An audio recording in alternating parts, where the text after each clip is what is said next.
बात करते हैं कनाडा से आई दूसरी बड़ी खबर, जो गैंग वॉर इस समय कनाडा में चल रही है। आपको याद है, कल ही हमने आपको आज तक पर बताया था कि किस तरह से नेशनल इन्वेस्टिगेशन एजेंसी ने 43 गैंगस्टर्स की एक लिस्ट जारी की थी।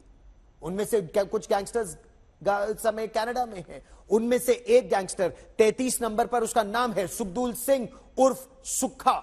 सुक्खा की सवेरे हत्या कर दी गई, 9 गोलियां मारी गई हैं उसे सिर पर। हत्या की जिम्मेदारी किसने ली है?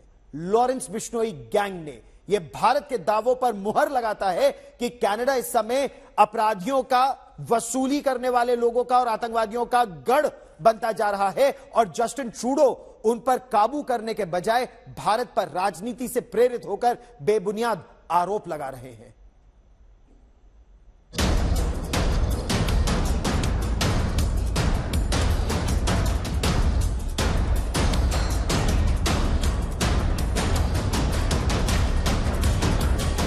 कनाडा की धरती पर एक और हत्या।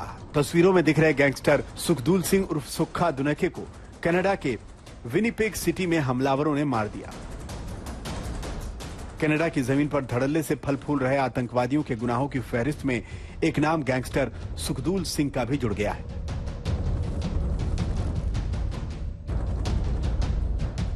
इस हत्या की जिम्मेदारी लॉरेंस बिश्नोई गैंग ने ली है। लॉरेंस बिश्नोई ने एक फेसबुक प्रोफाइल से किए गए पोस्ट में लिखा, यह सुखा धुनी के बम्बिहा ग्रुप का जो इंचार्ज बना फिरता था, उसका मर्डर हुआ है। कनाडा के विनिपेग सिटी में उसकी जिम्मेदारी लॉरेंस बिश्नोई ग्रुप लेता है। यह ड्रग एडिक्टेड नशेड़ी, और सिर्फ अपने नशे को पूरा करने के लिए, पैसों के लिए उसने बहुत सारे घर उजाड़े।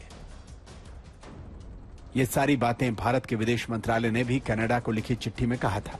कनाडा ड्रग तस्करी, मानव तस्करी और भारत विरोधी गतिविधियों का गढ़ बन गया है। सवाल यह है कि क्या ट्रूडो ये कबूल करेंगे कि ये किसी दूसरे देश का नहीं, बल्कि कानून व्यवस्था में उनकी नाकामी और गुनहगारों को पनाह देने का नतीजा है।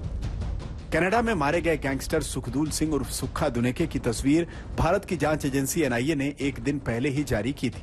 इस लिस्ट में 33वें नंबर पर जिस गैंगस्टर का नाम दर्ज है, वो पंजाब के मोगा का रहने वाला है। भारत में 7 संगीन गुनाहों के मुकदमे में मोस्ट वांटेड सुखदूल सिंह को कनाडा के जस्टिन ट्रूडो की सरकार ने अपना मेहमान बना रखा था, लेकिन खालिस्तान समर्थक आतंकवादी और गैंगस्टर अर्शदीप सिंह उर्फ अर्श डल्ला का दायां हाथ माने जाने वाले सुक्खा की कनाडा में हत्या कर दी गई। ऐसे में 1-2 दर्जन नहीं, बल्कि 1.5 दर्जन भर से ज्यादा गैंगस्टर्स और भगोड़े आतंकवादी इन दिनों कनाडा के मेहमान बने हुए हैं। भारत की जांच एजेंसी एनआईए ने जो सूची जारी की है, उसमें ज्यादातर ऐसे आतंकवादी और गैंगस्टर्स का नाम और तस्वीर है जो या तो ड्रग तस्करी, हत्या, वसूली जैसे गुनाहों में वांटेड है, या फिर भगोड़े आतंकवादी हैं। एनआईए को जिन 6 अपराधियों और आतंकवादियों की तलाश थी, उसमें खालिस्तान टाइगर फोर्स का अर्श डाला है। उसने पिछले दिनों पंजाब में एक कांग्रेस नेता की हत्या कराई। लखबीर सिंह लांडा है जिसने मोहाली में इंटेलिजेंस बिल्डिंग पर रॉकेट अटैक किया। गोल्डी बराड़ है जिसने पंजाबी गायक सिद्धू मूसेवाला की हत्या कराई। अनमोल बिश्नोई है जो सिद्धू मूसेवाला की हत्या में वांटेड है। इन सभी गैंगस्टर्स के तार किसी न किसी तरह टेरर नेटवर्क से भी जुड़े पाए गए हैं, और कनाडा में पीएम ट्रूडो का मुल्क ऐसे खतरनाक अपराधियों का मेजबान बना हुआ है।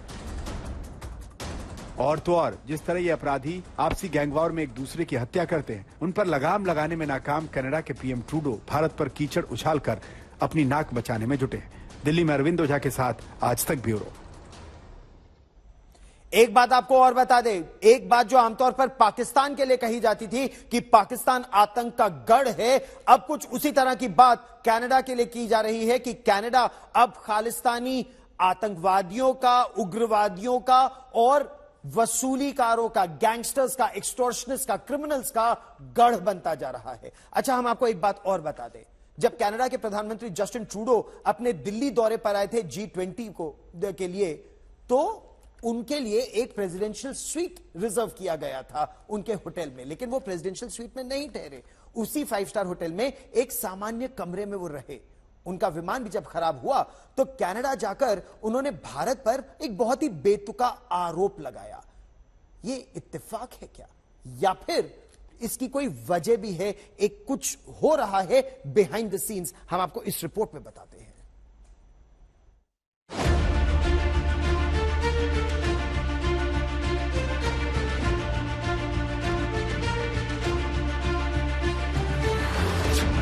प्रेसिडेंशियल स्वीट में नहीं ठहरे, विमान में खराबी से दिल्ली में फंसे। अचानक भारत पर बड़ा इल्जाम लगाया। G20 में दुनिया भर के करीब 40 देशों और बड़े संगठनों के मुखिया दिल्ली आए, लेकिन जितना सस्पेंस कनाडा के प्रधानमंत्री जस्टिन ट्रूडो को लेकर अब बना है, वो किसी रहस्यमयी फिल्म की स्क्रिप्ट बन गया है। एक साथ ये तीनों इत्तेफाक एक ही शख्स के साथ आखिर क्यों और कैसे हो सकते हैं? क्यों प्रेसिडेंशियल स्वीट रिजर्व होने के बावजूद ट्रूडो एक सामान्य कमरे में ठहरे? क्यों उनके ही विमान में खराबी आई और भारत के ऑफर के बावजूद उन्होंने अपने विमान से ही वापसी की? और क्यों 8 दिन की चुप्पी के बाद कनाडा में उन्होंने निज्जर के हत्या के आरोप भारत पर लगाए? ये तस्वीर उस दिन की है जब कनाडा के प्रधानमंत्री दिल्ली के 5 स्टार होटल ललित में पधारे थे। उनके लिए शानदार प्रेसिडेंशियल स्वीट रिजर्व था। यहां dining hall, meeting hall, bedroom सब कुछ एक साथ था, लेकिन इस स्वीट में ठहरने के बजाय ट्रूडो होटल के एक साधारण कमरे में ठहरे। आखिर क्यों? इसका जवाब कोई नहीं दे रहा, लेकिन उनके बयानों के बाद उनके इस फैसले को लेकर विमान में आई खराबी तक पर सवाल उठ रहे हैं। इस बीच अमेरिकी अखबार वॉशिंगटन पोस्ट की एक स्पेशल रिपोर्ट ने बड़ा खुलासा किया है। इसके मुताबिक कनाडा के प्रधानमंत्री जस्टिन ट्रूडो नई दिल्ली में 9 और 10 सितंबर को हुई G20 समिट से पहले इस मुद्दे को उठाना चाहते थे। इसके लिए उन्होंने अमेरिका, ब्रिटेन और ऑस्ट्रेलिया के नेताओं से बातचीत भी की थी, लेकिन कोई भी ट्रूडो का साथ देना तो दूर, इस मुद्दे पर भारत की निंदा करना तक नहीं चाहता था। वहीं भारतीय विदेश मंत्रालय ने इन चारों देशों को काफी पहले बता दिया था कि भारत विरोधी हरकतों की वजह से इन देशों की इमेज खराब हो रही। इसके बाद अमेरिका, ब्रिटेन और ऑस्ट्रेलिया ने भारत को भरोसा दिलाया कि उनके डिप्लोमेट्स और बाकी जगहों की सिक्योरिटी से कोई समझौता नहीं किया जाएगा। ये हम नहीं कह रहे, ये कनाडा के वरिष्ठ पत्रकार टेरी माइलवस की आज तक से एक्सक्लूसिव बातचीत में कह रहे हैं। So far, the real issue is the hole in the heart of what Trudeau said.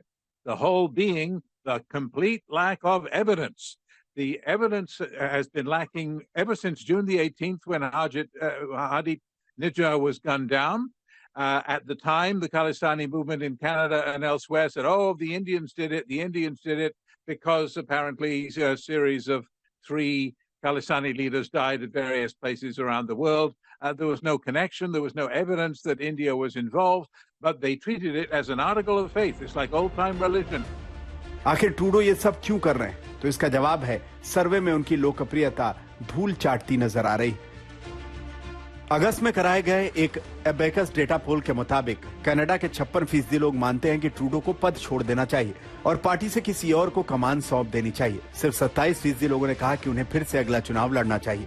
Canada की एक और research company angle read institute ने कहा कि 63% नागरिक नहीं चाहते कि ट्रूडो पद पर बने रहे। 2015 में ट्रूडो की लिबरल पार्टी कनाडा में चुनाव जीत कर आई थी, लेकिन अब जबरदस्त महंगाई, ब्याज बढ़ने से मकान खरीदने का संकट और बेलगाम अपराध ने उन्हें बेहद अलोकप्रिय बना दिया है। G20 में उन्होंने छवि चमकानी चाहिए, लेकिन खालिस्तान पर पीएम मोदी का 2 टूक बयान और दिल्ली में 2 दिन फंसे रहने के बावजूद खराब विमान ने उन्हें नाकाम प्रधानमंत्री साबित कर दिया। Narendra Modi at the G20 in New Delhi, with Modi basically giving him a sort of not very diplomatic punch in the nose for harboring people who were painting targets on the backs of Indian diplomats by putting out these killer posters naming diplomats from India as killers of Hardeep Nijjar and the rest.